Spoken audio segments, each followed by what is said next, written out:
one of the offerings, or one of the things I do, is sometimes people are stuck, and I draw up their career journey. So I draw a timeline with all the things, the things you're proud of, the things you've achieved, the things that you love doing, the things you're strong at, all of these things, so that you've got that on one piece of paper, and you can look at that and really draw themes from that, and see your career from the outside in, because you live your career from the inside out, don't you? With all the frustrations and the ugly crying in the toilets, and the successes as well, and the achievements. How instrumental, like, is networking in terms of being able to secure like roles and jobs that people want? Enormously. I cannot underestimate how this is such an integral part of your job search strategy, but not just job search. If you're in a career change, it means that you have got all these skills and strengths, but you're changing slight direction. So opening up your network helps on so many levels. First of all, it helps you to identify if you even want to do that job. Lots of jobs that are going to come are not even on job boards. Not yet, or they never will be. And the people who are in the know, those are people. Those are not the recruiters generally. They are the hiring managers. They are the people who say, well, actually, I've heard that so-and-so is going to hire soon, or they're setting up this new team, or there's going to be whatever going on. So networking, I can't over emphasize. I'm stuck. I've done this for 15 years. I have no other skills. I can only ever do this job. It's not true. Yeah.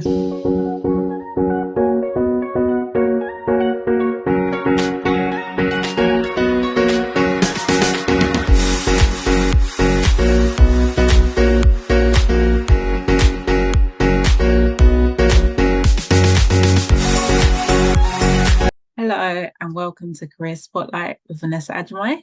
So I'm really excited, and we've got a really great guest here today. If you're new to this channel, what we do is we normally have people from all walks of life, and then they come and pretty much share their journey and their stories. And from that, you may be able to pick up some points, some encouragement things that you can use to also as help for your journey.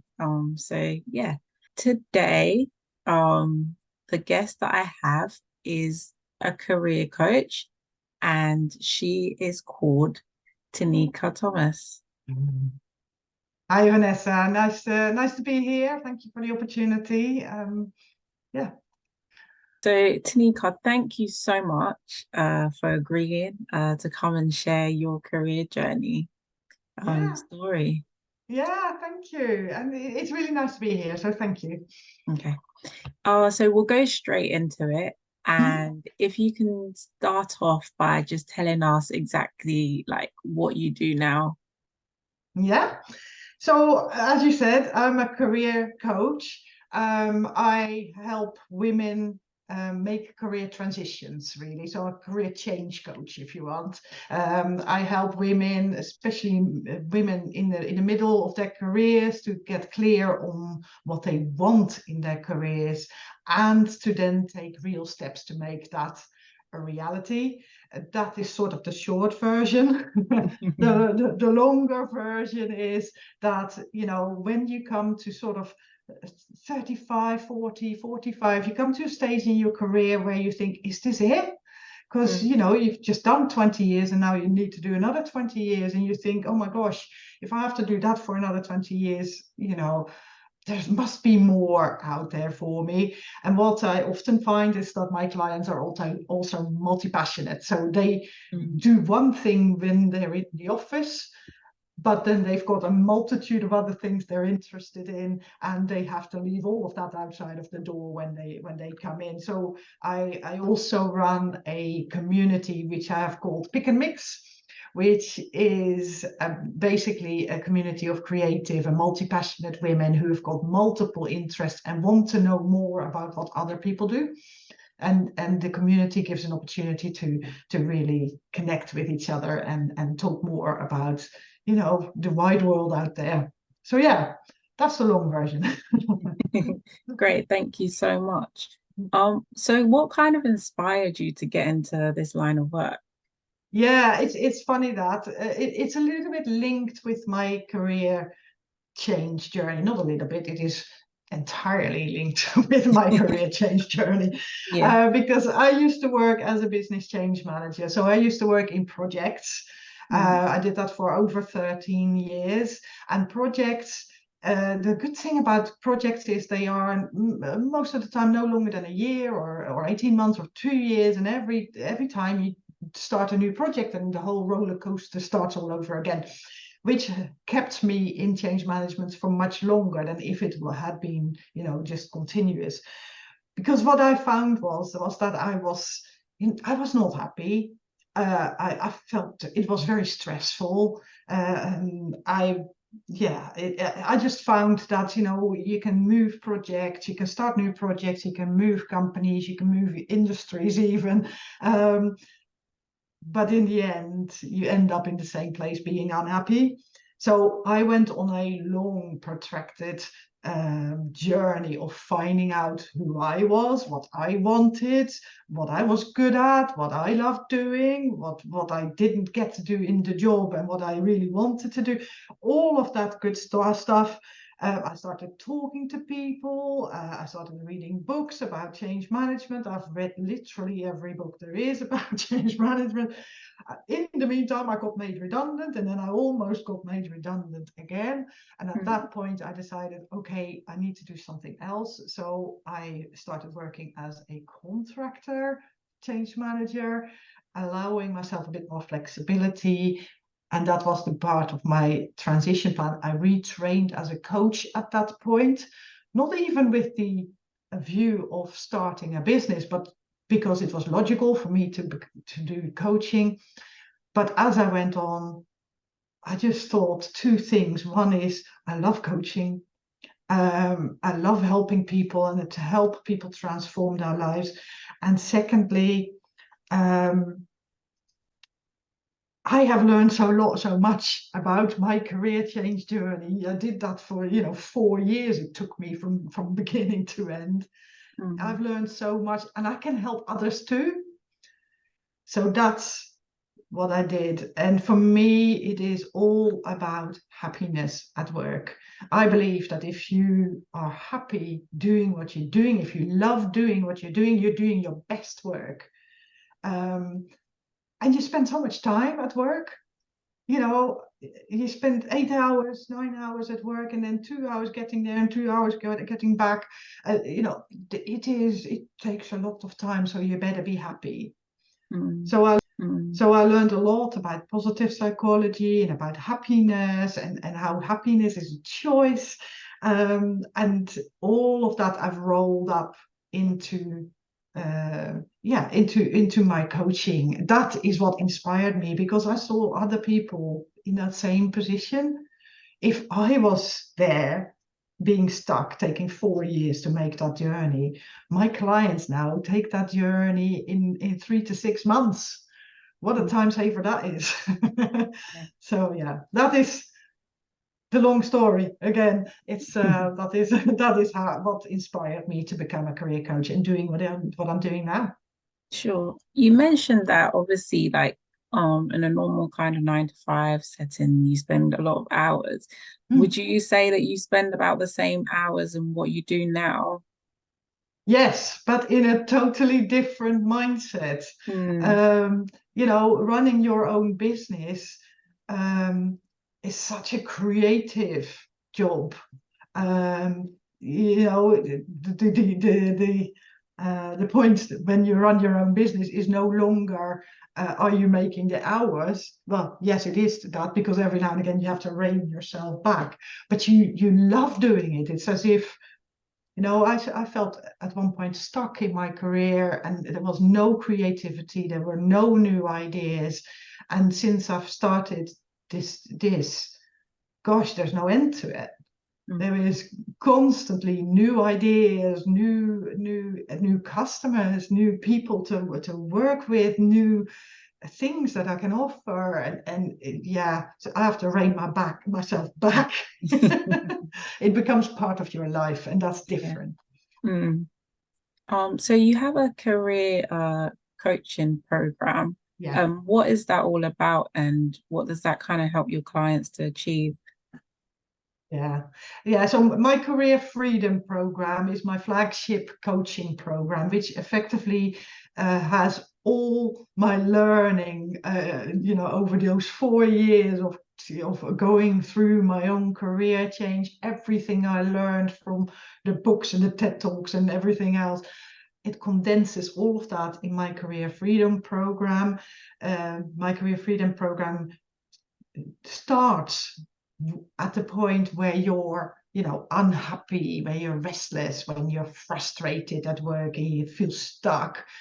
It helps you through a journey of self-reflection, but then going to an ideas phase and generating ideas for your career to then go out there, find out more about it, getting really practical to a point where you're ready to get to that to that new job. So what I'm saying is, in a period of 3 to 6 months, you can get from that stuck and restless and frustrated space to a place where you're clear on what you'd like to do in your career, what you'd like to do next, and have a plan to make that a reality.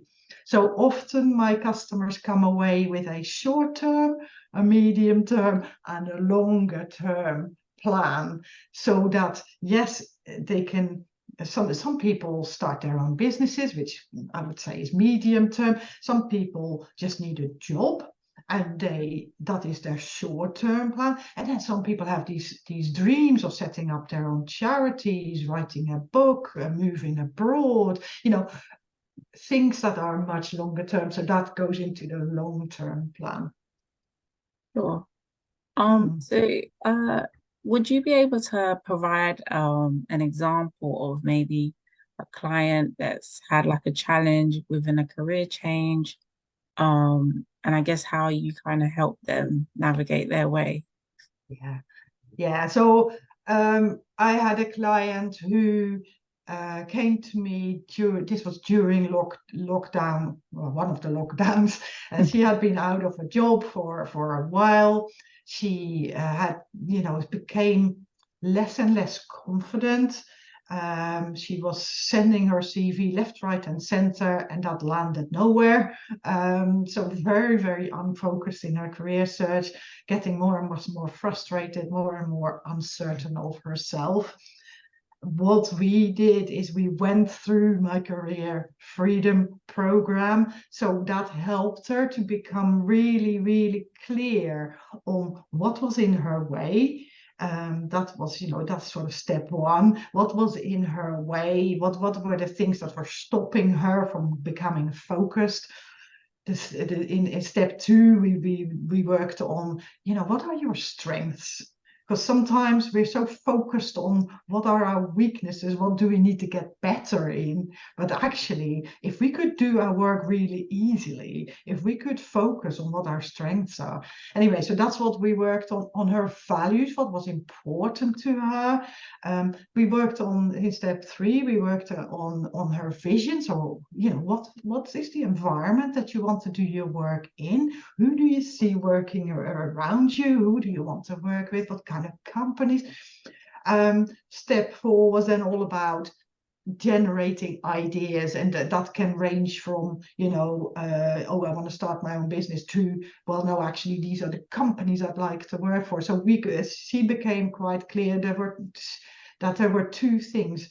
One, she was a really good project manager, and she loved being a project manager, but she also in her background had screenwriting. She loved film. So she became, well, basically, she got herself a job at a big film company as a project manager. I think it was called a demand manager. Anyway, I won't go into it. But what she also did, she also picked up her love of writing. So she picked up a freelance job to get better at writing with the aim of picking up screenwriting in the future again. So that is her longer term goal. And the challenges she had, one of the challenges she had, for instance, was networking. Because, if you're out of work, your network shrinks. And she had been sending her CV everywhere, but not actually talking to people. So she literally became the queen of networking. She talked to everybody, and every time we spoke, she came back. She said, "Oh, I've talked to so and so and so and so."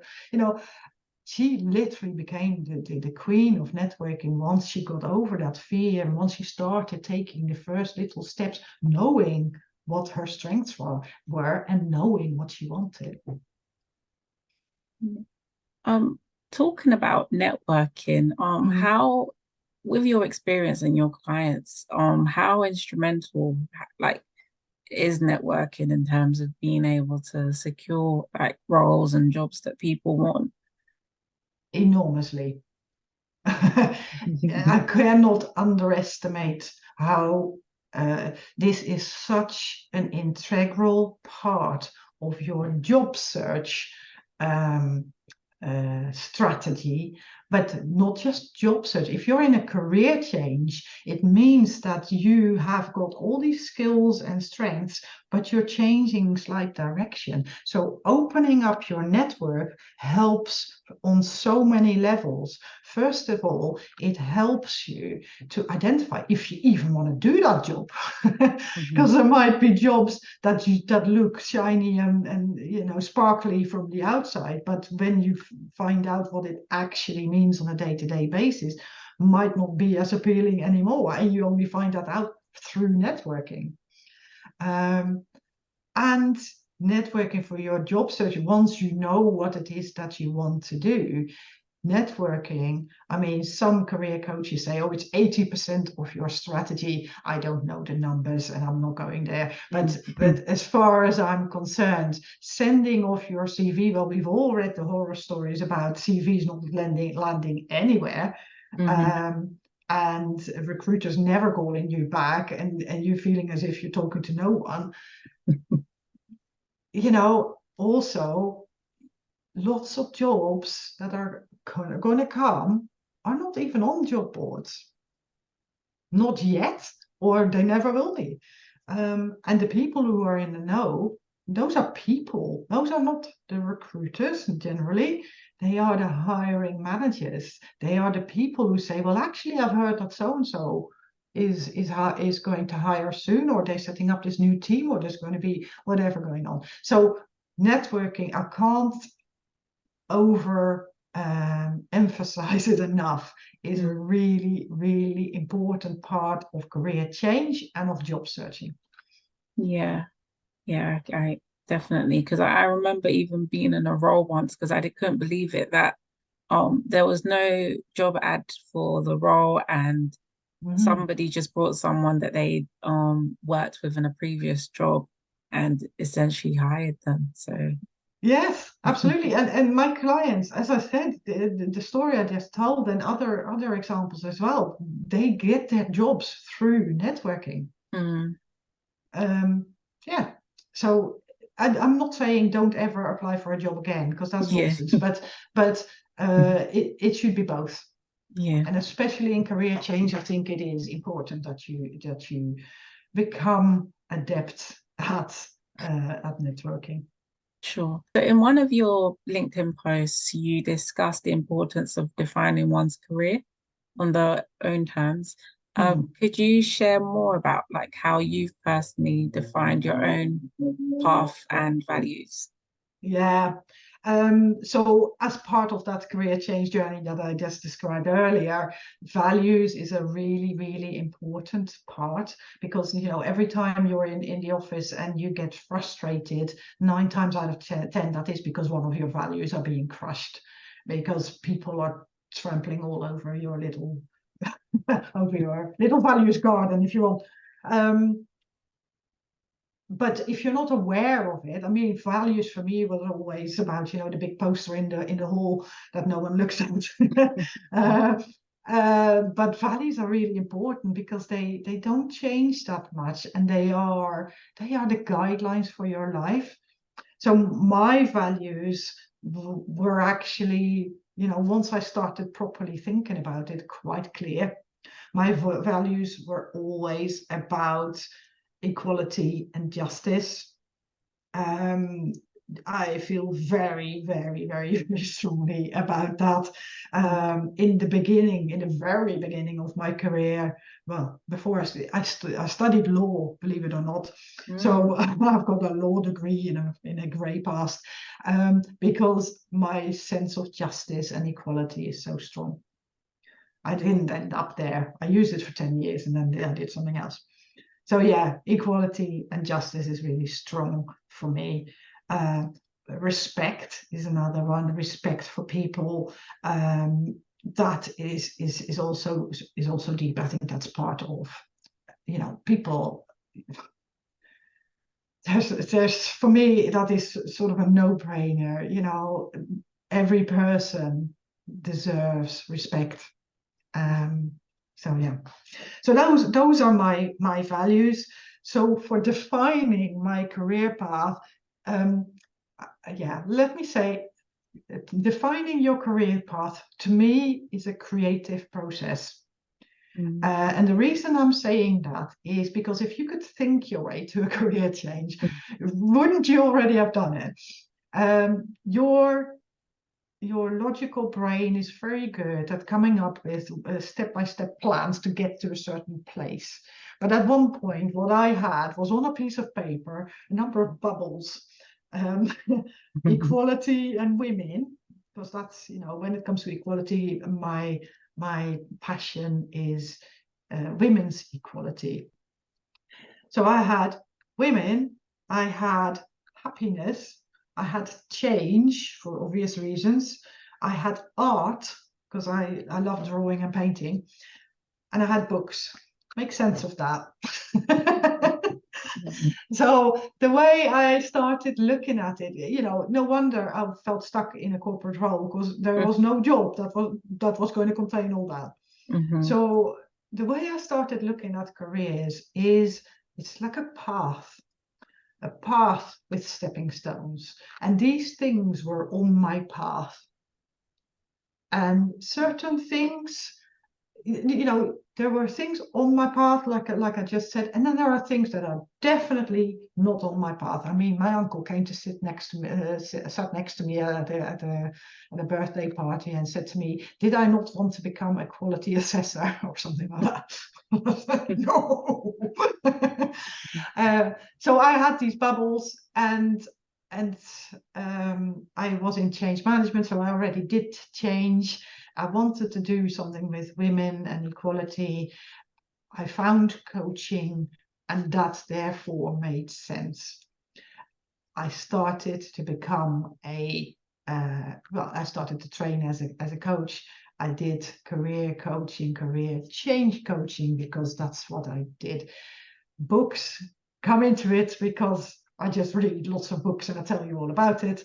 Drawing, I do as part of my job as well, believe it or not, because as one of the offerings, or one of the things I do, is sometimes people are stuck, and I draw up their career journey. So I draw a timeline with all the things, the things you're proud of, the things you've achieved, the things that you love doing, the things you're strong at, all of these things, so that you've got that on one piece of paper, and you can look at that and really draw themes from that, and see your career from the outside in, because you live your career from the inside out, don't you? With all the frustrations and the ugly crying in the toilets, and the successes as well, and the achievements. So I get to do everything now, which is great.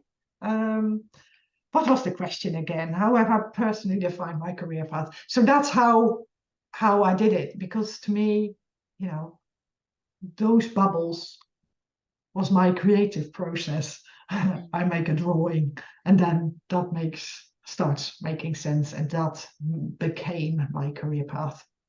Sure. I think earlier as well, you mentioned about some of your clients kind of having loads of, I guess, different things that they can do.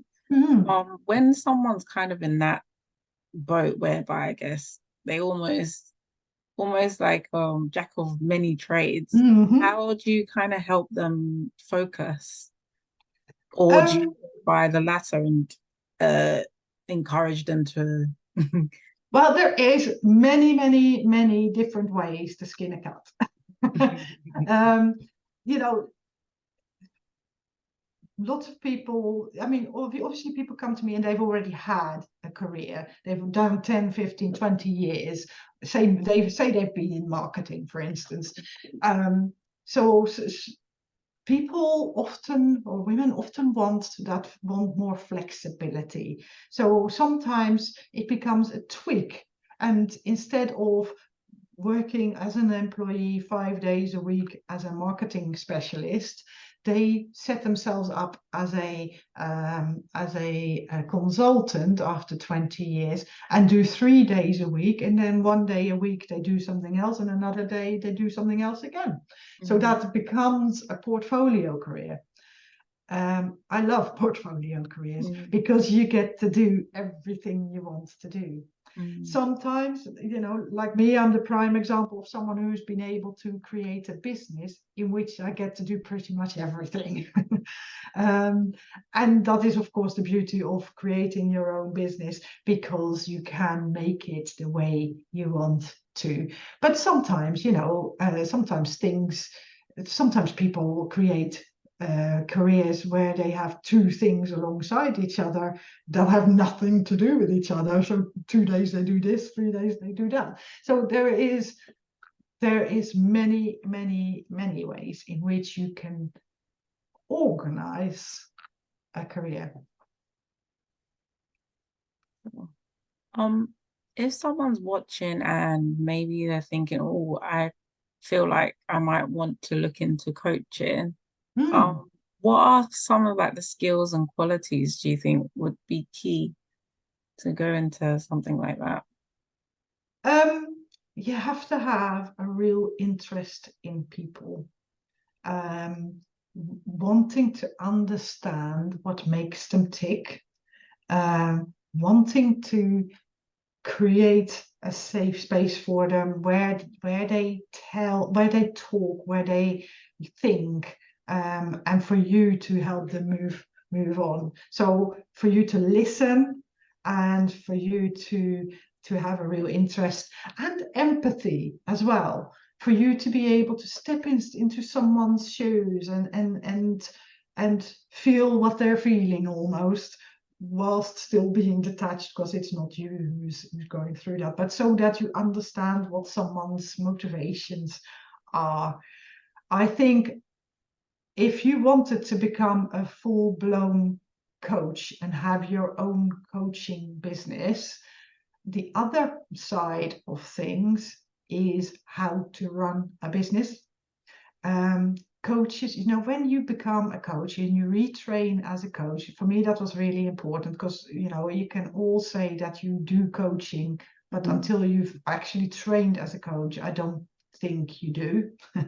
um, so, but in coaching training, you learn coaching.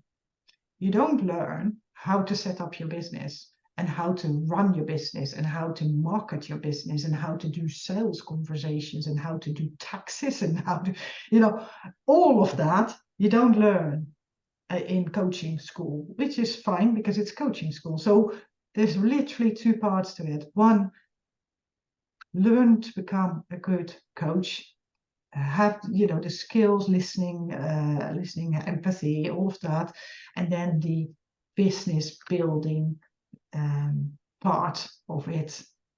learn to run a business, market your business, and all of that.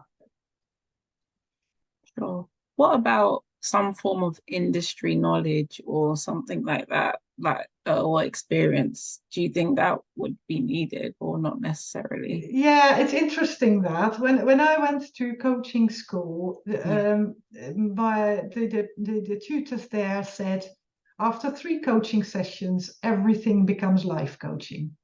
And it's true, because you can't see your work separately from your life. Now, so from a pure coaching perspective, I don't think it matters.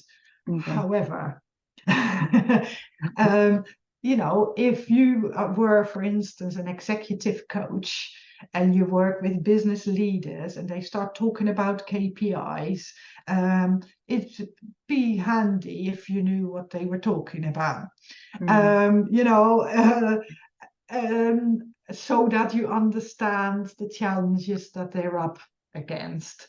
Also, from a credibility perspective, that is not a coaching thing, because we assume you've got the coaching skills. But if you are an executive coach but you've never worked in business, from a marketing perspective, you mm, might then wonder, well, actually, should I hire that coach who has never worked in a business, say? You might get over that, but it's just you creating perhaps higher hurdles for yourself. sure. Yeah, that makes sense. Mm. So when it comes to women and their careers, Mm. what would you say are some of like the key misconceptions or limiting beliefs that they have about their careers, and how do you kind of help them overcome that? Yeah, so I'm talking specifically career change in this case, Vanessa, if that's okay. Yeah.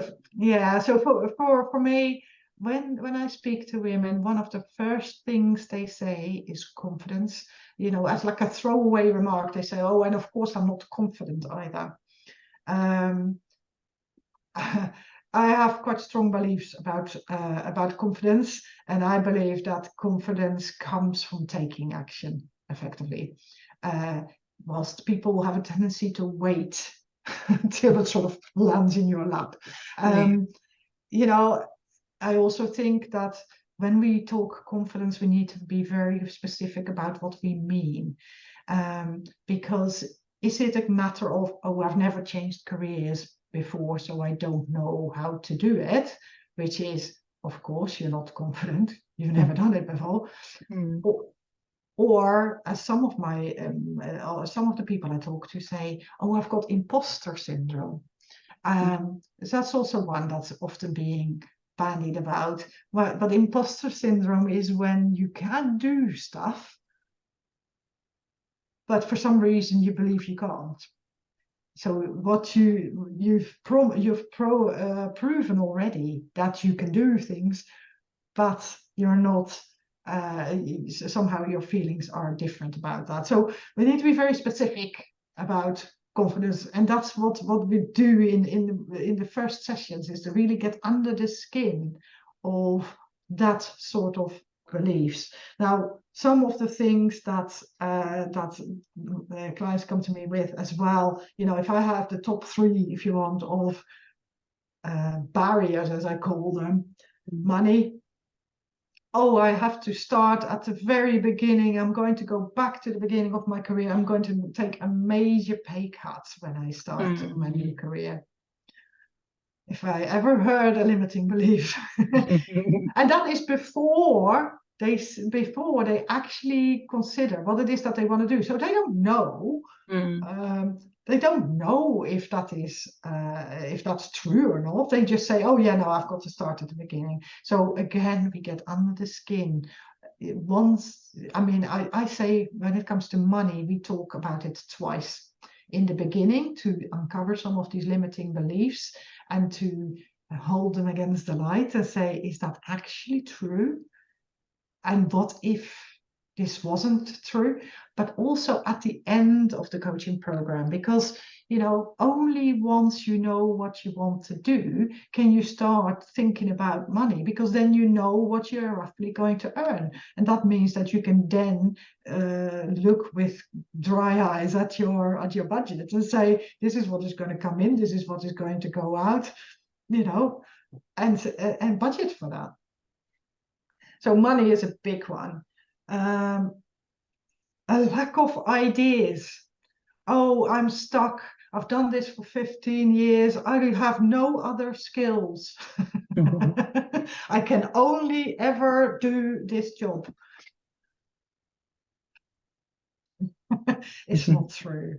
Yeah. It's not true. And once we start looking at what your strengths and skills are, it becomes pretty obvious that it's not true. I spoke to someone once who was working, she was working as a buyer, I think, for a supermarket chain. And she said she had to stay there forever because there was no other company who did that sort of thing. We had a quite good discussion about that. And then finally, the last one is networking. Who wants to talk to me? No one.